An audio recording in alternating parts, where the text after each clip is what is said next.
Então, dentro dos 7 dias, na metade da semana, já vimos que um dia é como se fosse um ano. Então, 7 anos, 7 dias, 7 anos. Na metade da semana, ou seja, 3 anos e meio depois, terminou seu ministério, ele foi morto. O que é que ficou faltando vir? Continuando.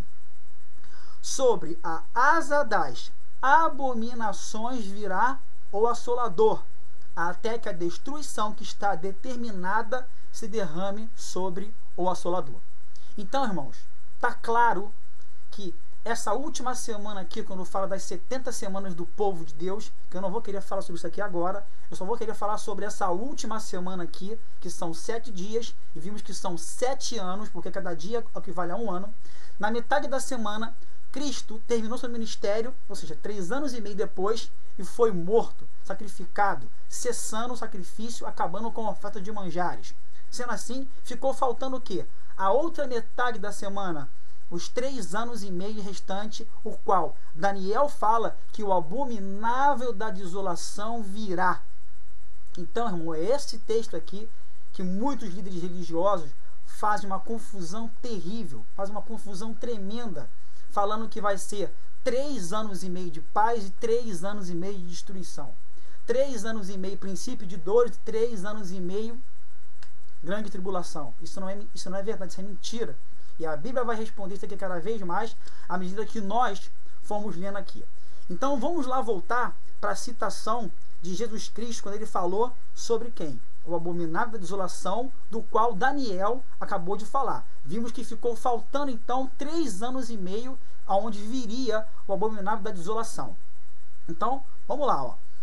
Quando, pois, vide o abominável da desolação, Mateus 24:15, de que falou o profeta Daniel, já vimos isso, no lugar santo, quem lê entenda. Daniel fala mais sobre isso, sobre o abominável da desolação, mas eu preferi pegar só essa parte aqui para que os irmãos, no caso, entendam e compreendam o que eu quero dizer. Versículo 16. Então, os que estiverem na Judéia, fujam para os montes.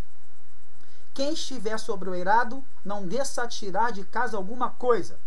E quem estiver no campo, não volte atrás para buscar a sua capa. Ai das que estiverem grávidas e das que amamentarem naqueles dias que estava falando o futuro, no dia dos 3 anos e meio que estavam faltando para completar aquela semana, ou seja, naqueles dias futuros da grande tribulação, e você vai ver agora que ele vai falar que é a grande tribulação. 20. Orai para que a vossa fuga não se dê no inverno, nem no sábado, porque nesse tempo haverá grande tribulação, como desde o princípio do mundo até agora não tem havido e nem haverá jamais. Irmãos, o texto é claro, haverá uma grande tribulação, o qual nunca houve na história do mundo e nem nunca haverá. Irmão, vai ser terrível o que vai acontecer. Aqui Cristo, nessa parábola de Mateus 24, está dando uma comprimida no que são as 7 trombetas e as 7 taças da ira de Deus. Porque são 7 primeiro trombetas e depois 7 taças da ira de Deus. Tanto uma quanto as outras são flagelos e pragas. A Bíblia deixa bem claro isso, e uma outra hora a gente vai falar sobre isso aqui, que as taças são pragas e flagelos e as trombetas são pragas e flagelos. Isso aqui, irmão, virá dentro de um período que está faltando completar na semana de 3 anos e meio, que Apocalipse chama de 42 meses ou 1260 dias. Então vamos continuar lendo aqui. 22. Não tivesse aqueles dias sido abreviado, e ninguém seria salvo, mas por causa dos escolhidos, tais dias serão abreviados. A Bíblia fala que muitos são chamados, mas poucos são os escolhidos. Então o texto está deixando claro que na grande tribulação, os servos do Senhor, os escolhidos, vão estar aqui, e no final disso aqui, da grande tribulação, vai acontecer um evento que a Bíblia chama de arrebatamento. A gente vai ver isso aqui com muita fartura hoje nas Escrituras Sagradas. Então ele fala: não tivessem aqueles dias sido abreviados, e ninguém seria salvo, mas por causa dos escolhidos, tais dias serão abreviados. Então, se alguém vos disser: eis aqui o Cristo, ou ei-lo aqui, não acrediteis, porque surgirão falsos cristos e falsos profetas, operando grandes sinais e prodígios para enganar, se possível, os próprios escolhidos. Irmãos, vamos ver como é que Paulo fala a mesma coisa que Daniel falou, do abominável da desolação, vai falar a mesma coisa que Jesus está falando aqui agora. Só que ele vai usar um outro sinônimo. Ele vai falar que a grande apostasia, o iníquo, que irá se revelar, irá se manifestar. E ele também fará, como diz aqui no caso de Mateus 24, versículo 23, grandes sinais e prodígios, operando grandes sinais e prodígios. Versículo 24. Vamos ler aqui então em 2 Tessalonicenses, capítulo 2, a partir do versículo 1 em diante. Repare que Paulo vai falar a mesma coisa que Jesus falou e vai citar a mesma coisa que Daniel cita. 2 Tessalonicenses, capítulo 2, versículo 1. Irmãos, no que diz respeito à vinda de nosso Senhor Jesus Cristo e a nossa reunião com Ele, nós vos exortamos. Então eu vou tentar fazer o que Paulo estava querendo fazer com os de Tessalônica. Estava exortando esses de Tessalônica com respeito à vinda de Cristo, e logo após a vinda de Cristo, no final, no caso, aconteceria um evento, e esse evento a gente vai ver aqui claramente o que é. Versículo 2.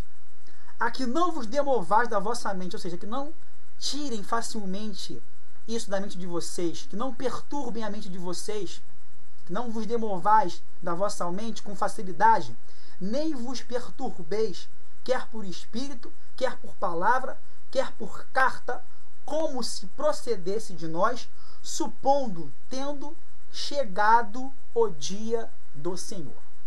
Irmãos, é claro o texto aqui bíblico, dentro de um contexto, que Paulo estava falando há 2000 anos atrás, mais ou menos, que os de Tessalônica já estavam sendo facilmente golpeados na mente deles, já estavam tirando da mente deles o que Paulo tinha ensinado.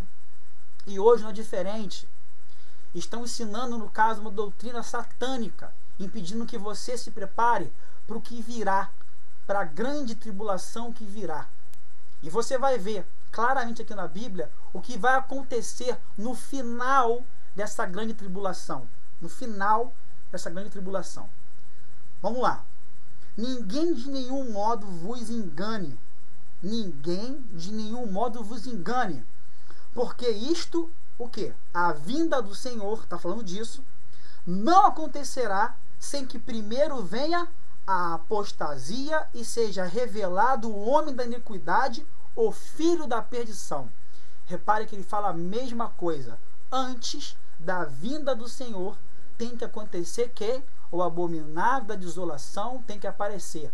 Ou seja, o mesmo que falou o profeta Daniel, falou Jesus, e Paulo vai usar os mesmos, no caso, ensinamentos que Jesus deu para Paulo, aqui com um sinônimo diferente. Ele vai falar que ele é o quê? O abominável, não, mas sim o anticristo, o filho da perdição, o homem da iniquidade. Versículo 4. O qual se opõe e se levanta contra tudo que se chama Deus ou objeto de culto, a ponto de assentar-se no santuário de Deus, ostentando-se como se fosse o próprio Deus. Repare, Jesus falou que o abominável da desolação também se sentaria aonde? Aonde Paulo está falando, olha, no santuário de Deus, ao ponto de assentar-se no santuário de Deus como se fosse o próprio Deus. Então, repito, pela terceira vez, Paulo está falando de que Daniel falou, o abominável da desolação, de que Jesus falou, citando Daniel, e aqui falando que é o abominável da desolação, o homem da iniquidade. Versículo 5. Não vos recordais de que, ainda convosco, eu costumava dizer-vos essas coisas? Então Paulo já tinha citado para eles antes, mas alguém perturbou a mente deles e tirou da mente deles isso. A volta de Cristo e o que aconteceria antes da sua volta. E agora, sabeis o que o detém, para que ele seja revelado somente em ocasião própria. Versículo 7. Com efeito,